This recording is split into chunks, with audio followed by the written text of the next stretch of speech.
Hi friends, அஸ்லாம் வலைக்கம். இது முன்னாடி ஒரு நாள் எடுத்த வீடியோ. நீங்கள் லஞ்ச் ஷார்ட்ஸில் பார்த்துருப்பீங்க. Veg biryani, fried fish gravy செஞ்சுருப்போம். புதுசாக பார்க்குறதுக்காக சொல்கிறேன், நமக்கு இன்னொரு சேனல் இருக்குது, ரொமேசாஸ் கிச்சன். டெய்லியுமே லஞ்ச் ஷார்ட்ஸ் போட்டுட்ருக்கோம். இன்ட்ரெஸ்ட் உள்ளவங்க போய் செக் பண்ணி பார்த்துட்டு சப்ஸ்கிரைப் அண்ட் சப்போர்ட் பண்ணுங்கள். இப்போ ஃப்ரைடு ஃபிஷ் கிரேவி எப்படி பண்ணுறதுன்னு பார்க்கலாமா? நான் இன்னைக்கு வந்து பாறை மீன் எடுத்துருக்கேன். கொஞ்சம் பெரிய மீன், முள் இல்லாத மீனாக எடுத்துக்கிட்டால் பெட்டர். ஃபஸ்ட்டு ஃபிஷ்ஷை ஃப்ரை பண்ணி எடுத்துக்கோங்க, ஒரு ஹாஃப் ஃப்ரை மட்டும். அதுக்கப்புறம் அதே கடையில் எண்ணெய், சோம்பு, பொடியை கட் பண்ண வெங்காயம், கருவேப்பிலை, உங்களுக்கு இன்னும் ஸ்பைஸே தேவைப்பட்டால் பச்சை மிளகா கூட சேர்த்துக்கலாம். இஞ்சி போட்டு பேஸ்ட்டு சேர்த்து தேவையான உப்பு, தக்காளி சேர்த்து கொஞ்சம் நேரம் மூடி போட்டுலாம். தக்காளி நல்லா வதங்கினதும் காரத்துக்கு ஏற்ப மசாலா சேர்த்துக்கோங்க. நான் இன்னைக்கு சிக்கன் 65 மசாலா தான் சேர்த்துக்கிட்டேன். நீங்கள் மிளகாய் தூள் கூட சேர்த்துக்கலாம். மசாலாவோட பச்சை வாடை போனதும் நம்ம ஹாஃபாக ஃப்ரை பண்ணி வச்சிருந்த ஃபிஷ், அது கூட தேங்காய் பால், நல்லா கெட்டியான தேங்காய் பால் சேர்த்துக்கலாம். தேங்காய் பாலே நல்லா அது கொதிக்கணும்.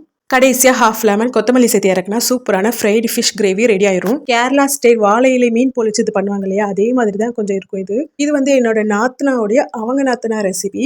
ஒரு டைம் அவங்க செய்யும்போது நான் பக்கத்துல இருந்து பார்த்தேன். அவங்க டேஸ்ட் வரல, பட் இது ஒரு டிஃப்ரெண்ட் டேஸ்ட்டாக இருந்தது. ஒவ்வொருத்தவங்களுக்கு ஒவ்வொரு கை பக்குவம்.